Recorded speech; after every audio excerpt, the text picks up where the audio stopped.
բարև բոլոր նրանց, ովքեր հավատում են հայկական փոփ ինդուստրիայի գոյությանը ու նաև նրանց, ովքեր տեղական շոու բիզնեսի բացակայության ապացույցներն ունեն։ Մենք փորձելու ենք առաջին հայացքից թեթև ու մակերեսային թվացող փոփը ուսումնասիրել ավելի խորը ու դրան նայել լրագրողի աչքով։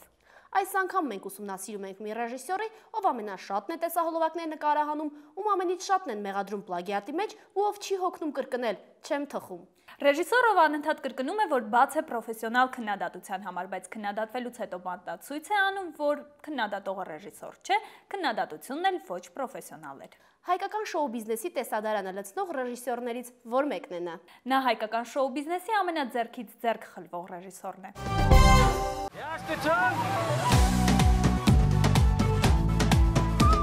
Ավելի խորհրդավոր միացած դառնա հանգիստի մեջ։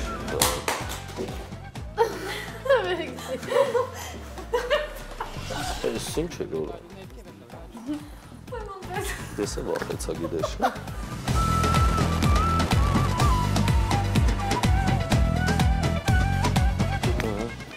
Բայց ոնց շատ եմ խոսում, արա։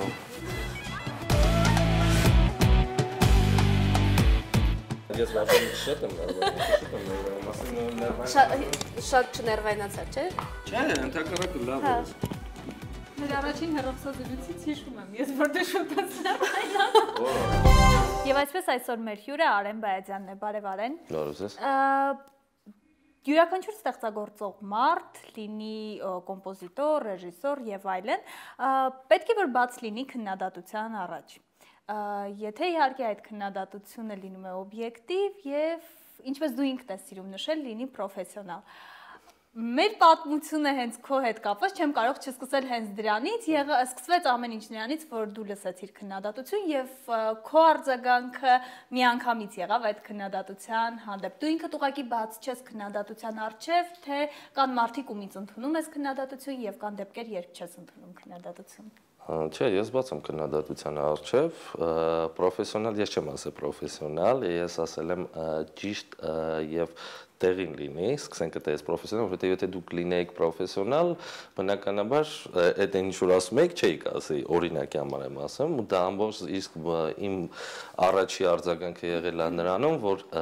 տեսնելով 1, 2, 3, 4, հետո այտենց 5-րդին նոր արձագանքել եմ, այնպես չի որ այտենց առաջինը տեսե, ասել եմ վայ, ոյ, կամ ինչ-որ բան։ Արենը մի շատ հետաքրքիր խոսքի մեջ արտահայտության արեց, մեզ ոչ պրոֆեսիոնալ անվանելով, այնուամենայնիվ։ Չէ, պրոֆեսիոնալ նկատի ունեմ դուք ձեր լրագրողական տեսանկյունում եք պրոֆեսիոնալ, ես։ Լավ, ես ուղղակի կուզեի, որ դու մի քիչ ավելի ընդհանուր նույն հարցին պատասխաներ, խոսենք ոչ միայն ինչ-որ դեպքից, այլև ընդհանրապես դու խոսայիր քննադատության մասին։ Երբ լսում ես քննադատություն, որովհետև վերջերս շատ է շոու բիզնեսի հանդեպ քննադատությունը լրատվամիջոցների կողմից, երբ լսում ես քննադատություն, ինչ արձագանք ես դու տալիս քո աշխատանքի հանդեպ, երբ լինում է քննադատություն։ Հիմա վերջի շրջանում ոչ մի արձագանք չեմ տալիս ընդհանրապես։ Ինչու, որտեղ չի հետաքրքրում, թե կա ասեմ դες, եթե այն ժամանակ ձեր հաղորդաշարներ ու ձեր տեսակետներ, այսինքն բանը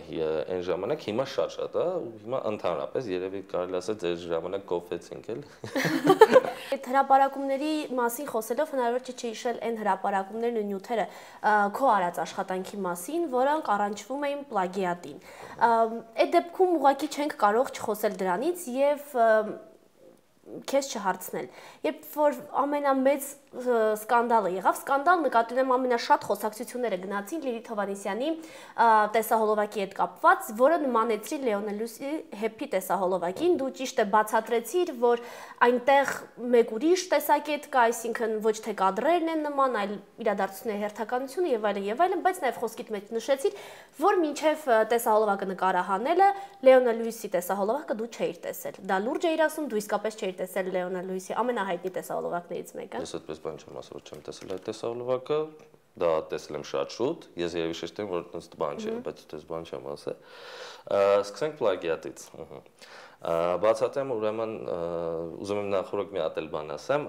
նախավերջի Պինկի տեսահոլովակը, չգիտեմ եթե տեսել եք, արդեն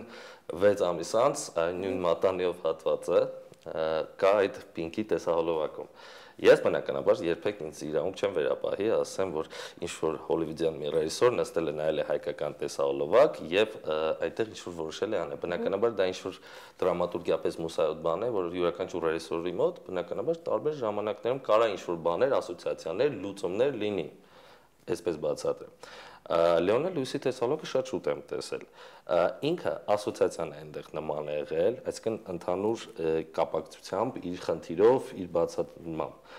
բայց որ եթե ես վերցրել նայել եմ Լեոնել Լուիսի տեսահոլովակը եւ պլագիատ եմ արել, այդպես բան չկա։ Երբ դու նկարահանում ես, զգում ես արդյոք այդ նմանությունը մեզ ուղղի։ Ես ես ասեմ ցեզ մի բան, ես որ շատ անգամ նկարահանում եմ, ես օրինակ չկա այդ բան, որ ես նստեմ YouTube նայեմ կամ ինչ-որ տեսալովակներ, բնականաբար ոչ ոք չի հավատա, բայց չկա այդ, որովհետեւ եթե ես այդ բան անեմ, դա ինձ խանգարելու է։ Շատ է խանգարելու։ Ես ինքս զգում եմ մի բան, երաժշտություն զգում եմ եւ տալիս եմ ռեսուրական լուծումը։ Բնականաբար շատ է լինում, երբ որ ես նկարահանում եմ տեսահոլովակ, ու ես զգում եմ ինչ-որ մի տեսահոլովակի նման է։ Դաժե մի անգամ եղել է որ ամբողջ չեն որ ես ու օպերատորն ենք իրար ցստամ, ոյ ինչ որ նման է ստացվում, հետո սկսել ենք եւ ինքը որն է նման, ես ասում եմ ես ինչի է նման, դա ոնց ասեմ, նման է ստացվում։ Եթե մենք հիմա նայենք ամերիկյան տեսահոլովակները, նույն Բիոնսի մոտ, նույն Սիարայի մոտ, նույն Մյուսի մոտ, իրենք ունեն բոլորը միանման տեսահոլովակները։ Այսինքն մեկը մեկի տեսահոլովակները շատ նման են մեկը մեկի։ Բայց այնտեղ ոչ ոք չի ասում, որ ինչ-որ մեկը մեկի նման է։ Իրականում այնտեղ էլ են նույն խոսակցությունները գնում, նույն մամուլի մեջ խոսակցությունները եւ քննարկումները նույնպիսին են, ինչպիսին այստեղ տարբերությունը մի քիչ ուրիշ ձև է դա գնում, որովհետեւ չգիտեմ, ինչի մեր մոտ մի անգամից,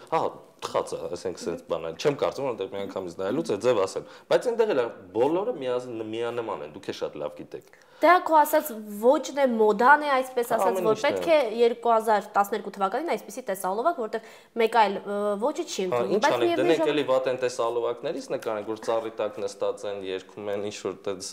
տխուր զույգերին նկարենք, որ տենց ծառի տակ մատերով ցույց են տալիս ինչ-որ մի ծիտիկի հիանում են։ Նստենք անորակ բաներ անենք, որպես ես ամենը չանեմ, փորձում ենք լավ անենք, դա է խնդիրը։ Այստեղ ուղղակի մի հարց է առաջանում։ Ըստ էության բոլորս էլ գիտենք, որ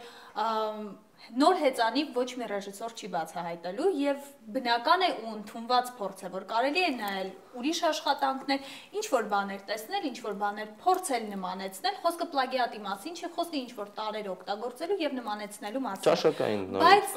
մեզ մոտ հայկական շոու բիզնեսում մի երևույթ է նկատվում, որ երբ որ մի տեսահոլովակը նմանեցնում են մեկ այլ տեսահոլովակի կամ մի երգը նմանեցնում են մեկ այլ երգի, շատ բուրն է ընդունում հենց այդ արտիստը կամ ռեժիսորը, այսինքն ավելի ճիշտ չի լինի եւ ավելի լավ չի լինի, եթե ռեժիսորը պարզապես ասի, հա տեսել եմ տեսահոլովակը, այո նմանեցրել եմ, որովհետեւ դա նորմալ է, ոչ մի ռեժիսոր չպետք է նոր հեծանի օրինի այս դեպքում։ Ինչի ենք մենք մի փոքր ավելի սուր ընդունում, երբ լսում ենք, որ ինչ որ տեսահոլովակ մյուսին է նմանեցվել։ Նույն ձևի եղել էր տեսահոլովակ ձեր հաղորդաշարով էր կարծեմ, ես նկարահանել եմ, այդ դեպքը եղել է, որ ես ինքս տեսել եմ, դուք ինչ-որ բան եք համեմատես, տունը նստած, կնոջս ասել եմ, ոյ շատ նման է իրոք, այսինքն անկեղծ իմացա, բայց ես մոռացա, որովհետև այդ տեսալոգը 5 տարի առաջ է եղել, դա միգուցե ինչ-որ նստվածք է եղել կամ ինչ-որ բան է եղել, ես այդպես բան չունեմ, ինչ-որ վախենալու ասեմ, ասոցիացիա ոճային կարող է նման լինի, իսկ արձագանքելու ասելու, վայ, այտենց ես չէ, ես դա մտածել եմ կամ չէ։ Նորից շարունակելով մամուլի թեման, վերջերս շատ բուրըն սկսեցին քննարկել այն թեման, թե հայկական շոու բիզնեսից ով է պատկանում կյանքի խոսք կազմակերպությանը եւ քո անունը վերջերս սկսեց անդադ հոլովել այն մարդկանց թվում, ովքեր պատկանում են այդ կազմակերպությանը։ Դու ինքդ մեր հետ զրույցում նշեցիր, որ նման բան չկա եւ դու չես պատկանում կյանքի խոսքին, բայց ամեն դեպքում ինչու քո կարծիքով քո անունը հայտնվեց հենց այդ հայտնի մարդկանց շարքում, ովքեր պատկանում են կյանքի խոսքին։ Ոչ, չգիտեմ, եթե ինչ-որ մեկը կա, որ նաև ինձ կարող է այդ հարցին պատասխանել, մեծ հաճույքով ես հենց հիմա կգնամ, կհանդիպեմ, ժամանակ կտրամադրեմ 3-4 ժամ, որ իմանամ ինչու ես, բայց պարզապես հասկացա ընդամենը մի բան, երևի ես այդպես եմ մտածում, եթե դու շատ աշխատում ես ու ինչ-որ շատ փորձում ես լավ բաներ անել ու բարհան չէ, այնտեղ հողված է իմ տեսահոլովակները եթերներով, բայց ինչի ասենք, եթե հիմա վերցնենք ամբողջ աշխարհում մեկ բոլոր աշխատասեր, հաջողակ մարդիկ, ինչ-որ լավ արդյունք տվող, լավ ֆիլմեր, տեսահոլովակներ տվող, ինչ-որ անպայման է ինչ-որ մի աղանդավորական բանից են, չեմ կարծում, որ այդպես լինի։ Ուղղակի երևի տենց ինչ-որ մեկին ձեռնտու է եղել ներքաշել, որովհետև ինչ-որ, չգիտեմ, նույն այդ ղեկավարը, որը չգիտեմ ինչ-ինչան, ես ինքս ասում եմ, ես նշել եմ եւ կնշեմ, ես հավատում եմ մեր հայ առաքելական եկեղեցուն, եւ ոչ մի ի սկզբանե ոչ մի աղանդավորական բան ինձ երբեք չի հետաքրքրել, նույնիսկ հիշում ես, երբ որ զանգահարեցիր, դու շատ ճիշտ մոտեցար, ասեցիր, այ սենց, ես եմ որ ուզում եմ ասում եք այն թքած բանը, ասում եք, նույնիսկ պատրաստ է հայհոյանք ասել, որովհետեւ ես իմ հավատում եմ իմ առաքելական եկեղեցուն եւ ոչ մի բան չեմ ընդունում։ Այնուամենայնիվ գաղտնիք չէ, որ հայկական հայաստանյան շոու բիզնեսում տեսահոլովակների վրա մեծ գումարներ ծախսելը հազվադեպ հանդիպող երևույթ է, այսպես ասենք, նույնիսկ եթե ինչ-որ գումարներ են ծախսում, եթե հանկարծ $20,000, $30,000 միանգամից սկսում ենք հրապարակել թվերը մեծ հպարտությամբ եւ չկա մի լրատվամիջոց, որտեղ որ հարցազրույց չտրվի այս կամ այն երգչի կամ ռեժիսորի կողմից եւ անպայման չնշվի թիվը։ Միևնույն ժամանակ բոլորս գիտենք, որ մեծ մասը տեսահոլովակների, որոնք նկարահանվում են, միջին թիվը $3,000-4,000 է, դա մեզ հիմնականում այն արտիստներն են ասել, որոնք որ եկել են այստեղ հարցազրույցի, նրանցից լսած թվերն են։ Մեզ հետաքրքիր է Արեն Բայազյանը որպես ռեժիսոր, երբ ինչ որ մեկից համագործակցությունը առաջարկ է ստանում, ինչ բյուջեով է համաձայնում աշխատել, այդ աստղաբաշխական թվեր պարտադիր պետք է լինեն, թե դու համաձայնես այդ միջին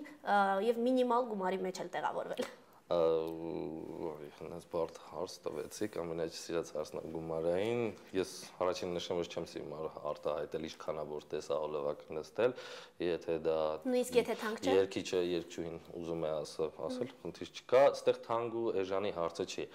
Դա ոչ թե ինչ-որ հիմա եթերում եմ պետք է սիրուն ասեմ, անկեղծ ասեմ, ես չէ, ունեմ հիմա մի աշխատանքի մի պրինցիպ, որ ես նախ ասում եմ մտածեմ ինչ եմ նկարահանում, որովհետև որ դիմում են միանգամից գումար են ասում, ես չեմ կարող դա այդ չեմ կարող, որովհետև հնարավոր չի, եթե դու ինչ գիտես, եթե մի բան մտածում ես ու գնալու ես մի բանը սարքես կամ կառուցես կամ տանես բերես կամ ինչ-որ որոշես ինչ-որ մի բան, դու չգիտես դա ինչ է նստելու։ Դու չես մտածում ըստ բյուջեի, միգուցե դու ինչ-որ մի շատ գեղեցիկ բան ես մտածում, որը մեծ ֆինանսներ է պահանջում, բայց գալիս ես երգչին ցույց ես տալիս, իսկ երգչի աչքերը ուղղակի կլորանում են եւ ասում է ախր ես հաշվարկել էի տեսահոլովակ նկարանել $1,000 բնականաբար ես ի սկզբանե երբ որ հանդիպում եմ ասում ինչ որ սահմանափակում կա երբ որ հնչում է որ չէ մի հատ մտածի նոր երբ որ ասում է սահմանափակում կա ու երբ որ ես լսում եմ երգը բնականաբար առաջի ես գիտեմ այդ երգը չպետք է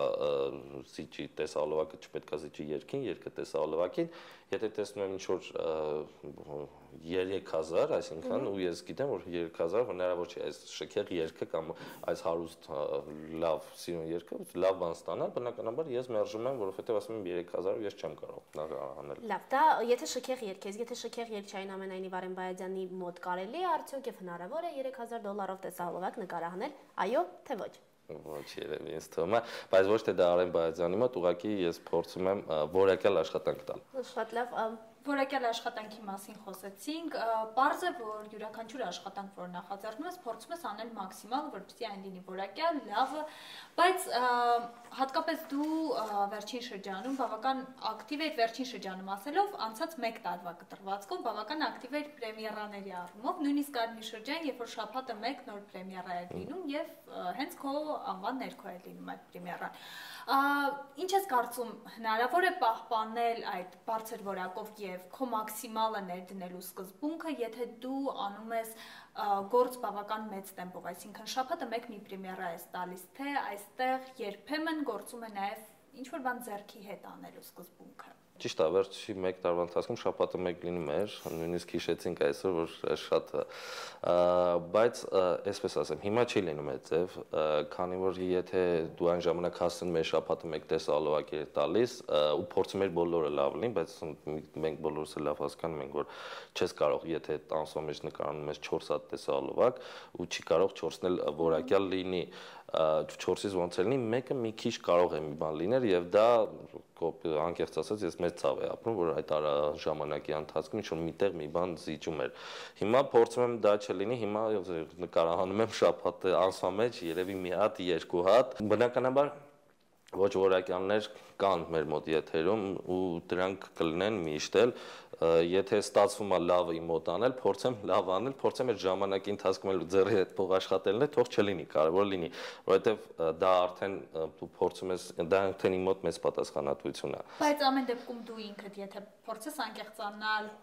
Մեր արժև եւ ինքդ քո արժև դու ընդունում ես, որ այն ժամանակ, երբ որ տեմպը ավելի արագ էր եւ դու ստիպված էիր նույն մեկ ամսվա ընթացքում 4 տեսահոլովակ հասցնել, ամեն դեպքում եղել են աշխատանքներ, որոնք ձեռքի հետ է ստիպված եղել անել, զուտ կամ տեմպի մեջ մնալու, կամ ինչ որտեղ գումար աշխատելու համար։ Չէ, ես ասեմ, անկեղծ ասեմ, չի եղել այդպես, պարզապես չմերժելու, որովհետեւ եթե հարգել են, եթե այտենց շատ են ցանկանում ու եկել դիմում են քեզ, ուղղակի պետք է հարգել ու այտենց եթե տեսնում ես մարդու մոտ շատ է ցանկությունը, փորձել եմ չնեղացնել, փորձել եմ մեծամիտ չլինել, փորձել եմ չասեն, որ աստղային տարել է, փորձել ամեն դա շատ բարականեր, պարզապես այս ամեն ինչը ամփոփեմ, չմերժելու տարբերակով է եղել, որ փորձել եմ անընդհատ անել։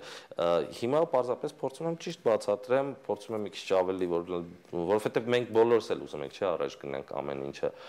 Տեսեք, արդեն եթե խոսում եմ մի տարվա մեջ, մենք մի տարվա մեջ մեր տեսահոլովակները առելի շատ արագությամբ փոխվեցին այն ինչ որ նկարահանվում էր 2, 3, 4 տարի առաջ։ Այդ իսկ պատճառով էլ արդեն մամուլը, եթե առաջ ոչ մի տեսահոլովակի ուշադրություն չէր դարձնում, դա մեկ էր, հիմա դարձնում է, այսինքն փորձում կա նաև որակյալ աշխատանք։ Նույնը ձեր ասպարեզում, եթե նայենք 2-3 տարի առաջ մամուլը այդքան աշխուժ չէր ու այդքան ճիշտ չէր ներկայացնում, այդքան հետաքրքրությամբ չէր ներկայացնում, ոնց որ այսօր, այսինքն դու կարող ես այսօր նստել նայել ժուրնալիստի ինչ որ շատ ճիշտ ձևով ներկայացրածը։ Այդ իսկ պատճառով է յուրաքանչյուր լավ աշխատանք համ փորձում է ունեն մեր վատ կողմերը, ունեն մեր լավ կողմերը եւ փորձում ենք որ լավ լինի։ Լավ, Արեմ Բայաջյանին վերջերս շատ են տեսահոլովակներ, իսկապես այդ հրապարակումները որ կային, ինչ որ բան ճիշտ էր։ Մենք միշտ երբ միացնում ենք հեռուստաեթերը, անընդհատ տեսնում ենք երկու տեսահոլովակը, մեկ քո տեսահոլովակն է։ Հետաքրքիր է արտիստները ձեզ տեսահոլովակ են պատվիրում, որովհետև դու ամենալավն ես, թե որովհետև մոդայիկ է Արեմ Բայաջյանի հետ համագործակցել եւ անպայման նրա նկարահանած մեկ տեսահոլովակ ունենալ։ Բնականաբար այդպես բան չկա, որ ես ամենալավն եմ։ Ուրեմն դու մոդայիկ ես։ Մոդայիկն ես։ Եթե այդպես եք ուզում, թող այդպես ուրեմն մոդայիկ կամ չէ, չգիտեմ Մոդայիկ։ Ես վախենում ուղղակի դեպքում, որ այդ մոդան կարող է անցնել, որտեղ նորաձևությունը այս դեպքում Չէ, ես հենց դա փորձում եմ ամեն անգամ տարբեր անեմ, որ չլինի այն ինչ որ այսօր մոդայով է։ Ես մոդայի թե շեշտեցի, այսինքն դրսի տեսահոլովակների եւ նաեւ այս ներկա, բայց փորձում եմ նաեւ անել ավելի լուրջ աշխատանքներ, երևի վերջի աշխատանքներից Սոֆի Միխայանի Հայաստանի երգը, որը մի քիչ ընդհանրապես կապ չուներ Արեմ Բայաջյանի հետ, երևի շատ դա նկատել։ Դու նշեցիր, որ դու ավելի գլամուրային տեսահոլովակներ էիր սիրում նկարահանել։ Գլամուրային, հա։ Հիմա արդեն անցել ես ավելի խորը հայրենասիրական։ Գլամուրային նկատի ունի, այսինքն պոպ ասվածը, որ ինչ որ ընդունված է, այսինքն սիրուն, շքեղ, գեղեցկության։ Չէ, չեմ անցել դրան, պարզապես այս անգամ խնդիրը եղել է այսպիսի տեսահոլովակ, երևի տենց այդպես այդտեղ շատ են մտածել, որ ինչու Արենը չի կարող, բայց Սոֆի Միխայանը վստահել է ինձ, որ ես նաև կարող եմ Հայաստանի մասին տեսահոլովակ նկարահանել։ Հայկական շոու բիզնեսի ամբողջ աշխատանքի ամփոփումը որպես այդպեսին լինում է ազգային երաժշտական մրցանակաբաշխությունը։ Ունենալով բազմաթիվ տեսահոլովակներ, հատկապես վերջին տարիների ընթացքում, ինքդ քանի անգամ ես արժանացել, քո տեսահոլովակը քանի անգամ է արժանացել մրցանակի, որպես լավագույն տեսահոլովակ ազգային երաժշտական մրցանակաբաշխությանը։ Ոչ մի անգամ։ Ինչն է պատճառը, որ ունենալով շատ տեսահոլովակներ եւ նաեւ պոպուլյար տեսահոլովակներ, ոչ մի անգամ դու ինքդ չես արժանացել այդ մրցանակին քո տեսահոլովակը, որովհետեւ մեզ մոտ իսկապես երաժշտական մրցանակաբաշխության շրջանակներում մրցանակները բաժանվում են խնամի ծանոթ բարեկամ այդ հասկացությամբ եւ սկզբունքով։ Չեմ ուզում ոչ մեկի ինչ-որ վիրավորել, անկեղծ ասած դա չի հետաքրքրում, չէ, չմտածեք ուղղակի սիրուն բառեր եմ ասում, դա ինձ չի հետաքրքրում, թե արժանացել եմ, թե չեմ արժանացել, թե կտան, թե բարեկամ են այնտեղ, թե արդարացի է, թե արդարացի չէ, ես կարևորը փորձում եմ իմ աշխատանքը լավ կատարել, բոլորը գոհ լինեն, բոլորին հաճելի լինի, հուզի, հետաքրքրի, դա ինձ համար ավելի կարևոր է, քան այն ինչ-որ եթե պետք է լավագույն տեսահոլովակ կամ ինչ-որ լավագույն ռեժիսոր, որովհետև ես ինքս դա գիտեմ, որ դա հնարավոր չէ Հայաստանում, այն ինչ-որ դու պատկերացնում ես արդարացի, դա չկա մեր մոտ։ Անիմաստ է, ես անլուրջ եմ վերաբերվում, դա ինձ չի հետաքրքրում, որ կարևոր իմ աշխատանքը լավ կատարել։ Ամեն դեպքում դու որքան էլ ասես, որ քեզ համար կարևոր չի, ես չեմ հավատում այն առումով, որ չեմ կարծում մտքովը չանցնի, որ անազնիվ է, երբ դու այդքան աշխատում ես տարվա ընթացքում։ Չէ, ոչ թե մտքովը չանցնի, ես արդեն գիտեմ, որ այդպես է, всё։ Իսկ ի՞նչն է պատճառը։ Դա արդեն ես դրա համար շեշտեցի, որ ես արդեն համակերպվել եմ, արդեն գիտեմ, որ դա անիմաստ է եւ դա պետք չի դրա վրա խորանալ ու պետք չէ դրա վրա ժամանակ ծախսել եւ պետք չի մտորել դրա մասին։ Ավելի լավ է դու այդ ժամանակն ու այդ միտքը որ պետք է ծախսես այդ դրա վրա, ավելի լավ ես մտածեմ ինչ-որ մի աշխատանքի վրա եւ դա ավելի արդյունավետ կլինի եւ դա ավելի ճիշտ կլինի, քան թե մտածես արդարաց երրորդ որ տղա է, բարեկամ է, չգիտեմ, այնտեղից զանգել են, ասել են էս է կամ այնը, դա անիմաստ բան է։ Բայց այնուամենայնիվ, եթե նույնիսկ այս տարի օրինակ մրցանակաբաշխության ժամանակ քո տեսալվակներից մեկը Տրանշվիլ անվագույնը դու չես բարձրանա արդյոք բեմ եւ չես տանա այդ մրցանակ եւ շնորհակալություն չես հայտնի բնականաբար շնորհակալություն կհայտնեմ եւ որ գնահատվել է դա, ասինքն